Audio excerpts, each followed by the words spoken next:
തീർച്ചയായിട്ടും 2019 ദേശീയ വ്യവസായ ഇടനാഴി ഗവൺമെൻറ് തീരുമാനിച്ച പ്രകാരം അതിൻ്റെ പ്രവർത്തനം ആരംഭിച്ചിരുന്നു.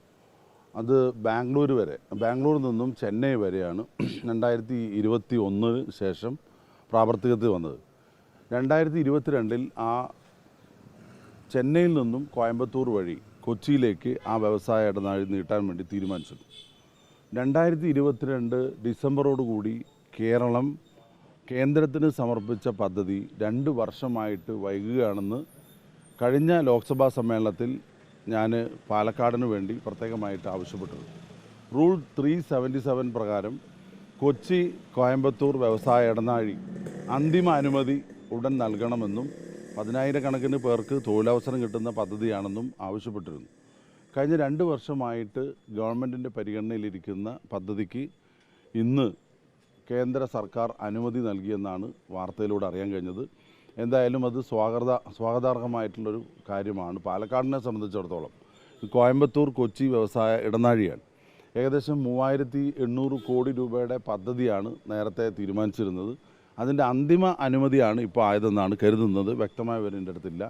പക്ഷേ ഇതിനോടകം തന്നെ 1,344 ഏക്കർ സ്ഥലം പുതുശ്ശേരി പഞ്ചായത്തിലും കണ്ണമ്പ്ര പഞ്ചായത്തിലുമായിട്ട് ഇതിനോടകം അക്വയർ ചെയ്തിട്ടുണ്ട്. ഏകദേശം 1,700 കോടി രൂപ ചെലവഴിച്ചാണ് ഇതിനോടകം ഈ പദ്ധതി എത്തിയിരിക്കുന്നത്. അന്തിമ അനുമതിക്കായി കഴിഞ്ഞ 2 കൊല്ലമായിട്ട് കാത്തിരിക്കുകയായിരുന്നു.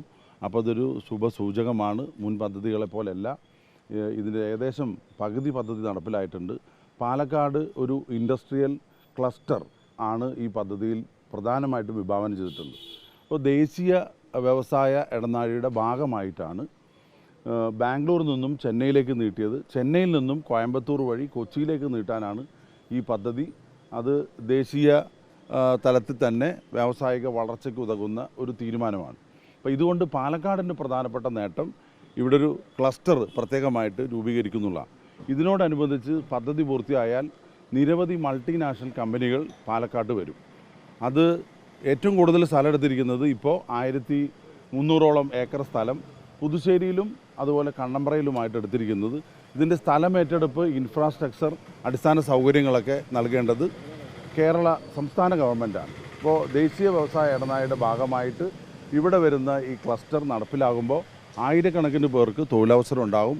പുതിയ ഒരു വ്യവസായ കുതിപ്പ് പാലക്കാടുണ്ടാവും. ഇത് നിരന്തരമായി ആവശ്യപ്പെട്ട് വരുന്ന കാര്യമാണ്.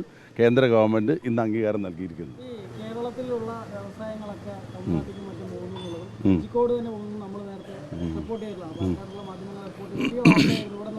വ്യവസായ സൗഹൃദമല്ല ഇവിടെ നിന്നൊക്കെ വിട്ട് തമിഴ്നാട്ടിലേക്ക് പോകുന്നു എന്നുള്ളത്. അപ്പം ഇത് ഈ ഇവിടുത്തെ പ്രത്യേകിച്ച് കേരളത്തെ ഒരു വ്യവസായ വളർച്ചയ്ക്ക് വലിയ ഉതകുന്നതല്ലേ? അത്തരം ഇവിടെ കേരളം അതിന് പല കമ്മിറ്റികളും സംസ്ഥാന ഗവൺമെൻറ്റിൻ്റെ കേന്ദ്ര വ്യവസായ വകുപ്പിൻ്റെയൊക്കെ പല അന്വേഷണങ്ങളും നടന്നിട്ടുണ്ട്.